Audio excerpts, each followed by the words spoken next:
Boop. Hi, everybody. Welcome to the release of The Horse Angels. I'm Mark Neihart, the author. And we are here with a bunch of my good friends. Hello, everybody. Sorry you can't see them, but they're a good-looking bunch. We're going to have a reading. Steve, good to see you. We're going to have a reading, and then we're going to have questions and that kind of stuff, and then we're going to have another reading. So there's two readings. I don't want to give away the plot of the book, but so the readings are strategically, placed in there. I want to say one thing. I didn't write this alone, and nothing's done by itself. I've got an incredible bunch of people around me. First and foremost, my wife, Heidi. This wouldn't be a book without her. It really wouldn't. And so, thanks, Heidi. And obviously, editors and proofreaders and people that support. You know who you are, and thank you very much. So, let's talk just a little bit about what the book is about, and then we'll do a reading. Basically, The Horse Angels is a book. It's a book, and it's about a woman named Anne Harper, who is an investigative reporter. And she's doing her investigative reporting just to pay the bills. She's really a passionate horse enthusiast, an ex-equestrian rider or competitor. And she gets sent up to this place called the Angel Ridge Horse Rescue Ranch. And she's up there investigating rumors of a wild horse herd that's being threatened by sinister elements of the cattle industry. And so she gets up there, and she meets a bunch of people that I call the Horse Angels. Rosie and Joe Whitehorse are the owners of the rescue ranch. A brooding cowboy named, what's his name? Nolan Powell. Okay, yeah, Nolan Powell, who has a gnawing secret. A gnawing secret. And anyway, she brings her daughter, her 12-year-old daughter Samantha, with her, and they go and have all kinds of adventures, and it's quite a roller coaster ride, wouldn't you say? The people that's read it? Yeah? Okay. So that's the basic premise of the book. I just want to say, does anybody have any questions right up front? Really? Okay. I had one. Okay, Jen. How did you come up with the logo on the front? The logo on the front, the thing about the Horse Angels and the book itself, it's a nuts and bolts kind of story. You have a villain and you have a protagonist, but there is a mystical element that runs through it. And the first reading I'm going to do is about the yellow mist, and that's represented by the outside of this ring. And the yellow mist is it's a fictional way to describe the relationship between man and horse. And you'll see as I read it kind of more about that. Inside, you'll see the blue flower, which is a concentrated yellow mist, and it's another level of communication. And that also is in the second reading. You'll see what that's all about. So, Melissa, we yeah. Talk about a little bit how it started as a documentary, and it was to serve, kind of to educate the non-horse population of what a role horses took in the development of mankind. The Horse Angels started out as an idea between Heidi and I. We wanted to make a movie, and we wanted to raise money and make a documentary that described the historical elements and the arc of history between man and horse. And man and horse have had a relationship for 5,000 to 6,000 years, depending on who you talk to. And the cultures that accepted the horse and embraced horse culture were the cultures that moved forward historically. And you can just go back through history. And it's an interesting story. And I wrote this script, and we got it done, and it was just kind of this boring documentary thing that it really was just dry. It's like, 1000 AD, this happened, and a friend of ours said, look, take this story and put a narrative around it, what would you call it, a fictional, and just a drama, right? Write a story. So went through that process, and then the editor got it, Becky Harding, who was a talented woman.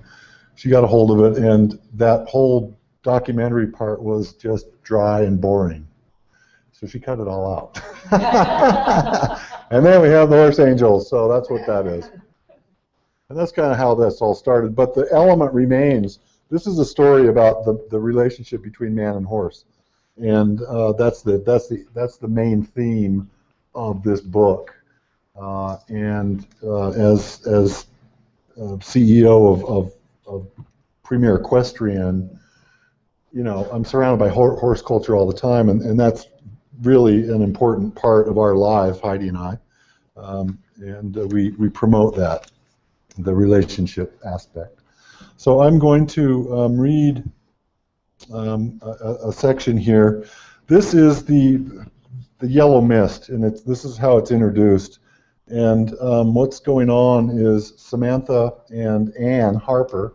Samantha's the daughter, Anne's the mother. They're at this ranch.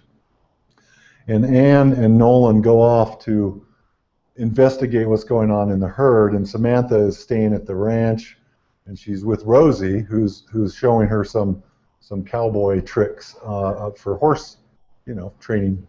And Samantha, just so you know, is a dressage. She's in dressage training, and she's being trained by her mother. She's not really happy with it, but so she's kind of mystified by the whole Western approach, I guess, natural horsemanship. So this is chapter 6, and this is going to take about 10 minutes. This thing's in the way. This Mark Nyhart thing. Hi, everybody. Oh, well, I could have done that. Can you all hear okay? Is it okay? Samantha stood at the bottom wooden... I'm sorry, I'm going to start again. Samantha stood on the bottom wooden rail of the fence and watched in fascination as Rosie worked the horse in the arena. Sam was fascinated by the fact that the horse, named Vandy, wore no halter, had no lunge line, and was free to move about as he wanted. Rosie held a long stick with a short rope attached at the end and was encouraging Vandy along in low, soothing tones that rang across the quiet of the morning. The sight of this at-liberty work was mesmerizing to Samantha. She had never been around cowboys before. She had always existed in the world of English riding, where the way you looked was equally, if not more important, than the way you rode your horse. The yellow mist had descended upon her mind. It was something that had been with her as far back as she could remember. It always came down on her when she was around horses. She named it the yellow mist because it seemed to swirl around the back of her head, cradling her brain like two large, misty hands. And it was yellow. Not a brilliant, solid yellow, not crayon yellow. It was misty, shimmering, sometimes thick, sometimes wispy, but it had a yellow sheen. Yes, it was definitely yellow. It never frightened her, at least not anymore. It wasn't menacing. It was just something that she noticed whenever she was around horses. The yellow mist could tell her things about horses. She didn't know how, but she could tell what the horses were thinking, or rather feeling. Actually, she couldn't tell if they were thoughts or feelings. She just could sense certain nuances from the horses that were around her. The horse in the arena in front of her was calm, happy, and secure, but his rear left foot was causing him a little pain. How did she know this? Those communications were so natural to her now, so automatic. She accepted this connection as part of just being alive. Like the effortlessly beating heart, we don't ask why it keeps beating, it just does. Samantha was happy that her mother was gone for the day. Her mother was becoming a problem, a controlling force of unreasonable requests. This unreasonable part of her mother was getting more and more apparent each day. It was very apparent in the way she was trying to train Sam for the Olympic team. Sam was excited when her mother first proposed the idea and got caught up in the heady vainglory of imagining herself in the ring with the best horse in the world, taking first place. Well, she didn't think like that anymore. What changed? It was the yellow mist, her innate understanding of what horses were feeling, thinking, and experiencing. She could tell her schooling horses were mostly frightened and nervous. She could see her own horse was lonely and resentful for it. Of course, these horse emotions were not the same as human emotions, but Sam didn't know how to interpret them in any other way other than her human experience. She knew they were different, slower maybe, not as self-centered as human emotions, but emotions just the same. Sam felt this the first time she mounted a horse. Of course, with her parents' occupation, Sam had been on a horse since before she could remember. But the first time she consciously mounted a horse, the first time she took charge, the first time she had will, that was when she noticed it.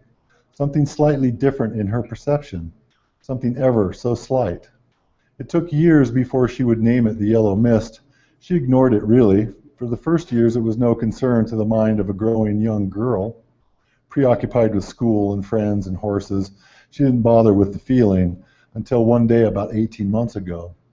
The first time she took notice of her special gift, she was alone in the barn at her mother's farm. It was late at night. She had taken up the habit of sneaking out of the house and giving the horses a midnight snack, maybe an apple, maybe a carrot, a few flakes of hay. The horses were always on a very strict diet dictated by her mother. These clandestine trips were Sam's way of mounting a small rebellion, plus making friends with the horses at the same time. It was their little secret, these midnight visits. Excuse me. Hi. She was alone in the barn. There was a small nightlight that kept the gloom at a minimum and allowed her to move freely around without turning on the main lights. She had entered the barn and the yellow mist descended upon her mind as usual. She didn't really notice, as she was completely unaccustomed to it by now. The horses were nickering and she felt a great joy. They were also getting used to these midnight visits and looking forward to their favorite human handing them a treat. She went from stall to stall handing out carrots she had taken from the house, each horse gratefully accepting the forbidden snack until she got to the horse named William Tell. Peering into the stall, Sam saw the horse near the back of the corner. His head was low and he looked like he was sleeping. The yellow mist jumped and swirled. Still, Sam took no notice. She was trying to coax William Tell to the front of the stall. "Come on, silly," she said in a low voice. "Come and get your carrot." The horse didn't move. "William," she taunted in a sing-song voice, waving the carrot out into the stall. Suddenly, and with a start, she heard a voice. Quickly, she turned around to see who was there, her eyes wide with fear of being caught, knowing her mother would be furious. But she was alone, completely alone. Maybe just a bird, she thought. She turned back to William Tell. The horse was now alert and watching her from the corner of the stall. Again, she heard a voice, a muffled voice. She turned again and looked down the barn alley, but she knew she was alone. The voice continued. It sounded like it was underwater, very remote. She listened intently.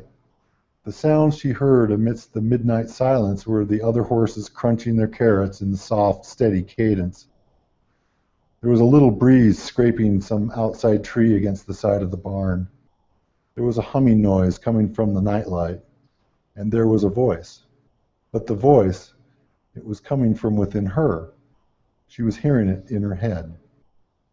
That's when she first took real notice of what would later be called the yellow mist. Suddenly the mist grew, enveloping her entire vision, and for a moment, a slight tick of time, it shimmered and exploded into a glimmering firework just in front of her eyes. She felt like she would be swallowed up by it, like she was losing herself. She was confused and frightened. That's when she heard it, a very clear voice coming out of the mist, rising up from her very self. "Help me." She heard it loud and clear. It was William Tell. She looked at the horse in astonishment and saw a bright red glowing light emanating from his gut area, the light pulsating like a dying ember. She dropped the carrot from her hand and ran out of the barn, unsure of what to do. She crept back into the house and went to her room, locked the door, turned on the light, and crawled into bed holding tight to her favorite doll. It was hours before she could will herself to close her eyes. She wanted nothing more than to go into her mother's room and crawl into bed with her, but that was out of the question. She was scared half to death and would have to deal with it on her own. Falling into a troubled sleep, she dreamed of the yellow mist chasing her through dark hallways. The next morning there was a buzz in the house. The barn manager was talking loudly on the house phone. Sam's mother was sitting at the table with a horrid look on her face. Something was wrong. Samantha came down and sat at the table. "William Tell died last night," Anne told her daughter in that abrupt fashion that Sam had grown used to. A vein of terror ran up Samantha's spine. "What? How?" "We don't know, honey. I suspect a twisted gut, but the vet is on the way." Anne noticed the look on her daughter's face. "Are you okay, Sam? You look horrible." Sam burst out into tears. She didn't know what to do. She wanted to tell her mother what had happened, but she didn't feel safe. She got up and ran from the table, heading back to her bedroom. "Sam!" her mother called after her. Anne shook her head. She didn't think Sam was that attached to William Tell. After dealing with the vet, she would go and try to comfort her daughter. First things first.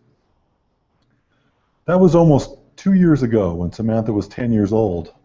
Over the ensuing months, Samantha had grown to trust the yellow mist. It no longer scared her. She had found no one to talk to about it, and it remained a curiosity. Something that was just there, something that she just liked to test, to challenge.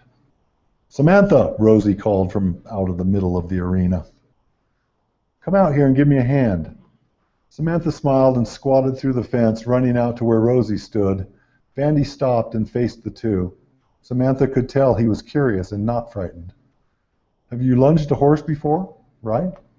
Rosie asked with a twinkle in her eye. "You bet," said Sam, "but we use a rope." Rosie laughed. Rosie laughed. "Well, sometimes I do too, but today we are working at liberty without a rope." Samantha liked this woman. She could see something wise, trustworthy, and authentic in her. "Okay," said Sam, "but how does it work?" Rosie smiled. "We use the horse's natural communication and instincts, and this stick to communicate and apply pressure from a distance." She handed the stick to Samantha. It was about 4 feet long with a 3-foot rope attached to the end. Sam took the stick and looked at it with curiosity. Holding it upright, she looked at the rope and gave it a quick flick. Vandy's ears perked up. Sam smiled. "Cool," said Sam. "But first let me check something." She handed the stick back to Rosie and slowly walked toward Vandy. Rosie watched as the girl approached the horse confidently, said hello, and then walked back to the back of the horse and lifted up the rear left hoof to inspect it. "There you are," she said gently, and Rosie watched as the girl picked a small stone that had wedged itself between the shoe and the sole. "No more pain," Samantha said to Vandy. "What is it, dear?" Rosie called out. "Oh, just a stone, no big deal," replied Sam. Samantha let the foot down and patted the old horse on the hindquarters. As she walked back to the center ring where Rosie stood, Vandy followed her at a distance. Rosie looked at the girl curiously. She noticed the horse had already attached. "How did you know there was a stone in that hoof?" she asked. "I could just tell," said Sam a bit nervously. She had never talked about her gift to anyone, and astonishingly, no one had ever noticed before. Well, great. Let's get started." Rosie didn't press it. She knew much more than Sam could ever have guessed about her gift, about the yellow mist, and about what it meant. Here, take this stick. She handed the stick back to Sam.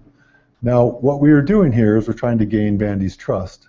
In order to do that, he has to feel safe. And in order to feel safe, he needs a strong leader. You have to be a strong leader. Sam frowned. She understood leadership as being forced and heavy-handed. That was no way to get a horse to trust you. She was confused. Rosie picked up immediately on the girl's confusion. Don't worry, honey, we never force or hurt horses here, ever. Sam wondered how Rosie knew what she was thinking. Rosie continued, you know, horses naturally live in herds, and in the herd there are leaders and followers. All we are trying to do here is get Vandy to understand that you are the leader. That's all. So the first thing you have to do is act like a leader, not a human leader. You have to act like a horse leader. Sam's spirits lifted a bit. She understood this. She knew what horses were thinking and feeling, and she could measure their reactions to what stimulated them. Okay, she said, what do I do? Well, one of the things horse leaders do is push the herd along. They lead from behind, like Obama.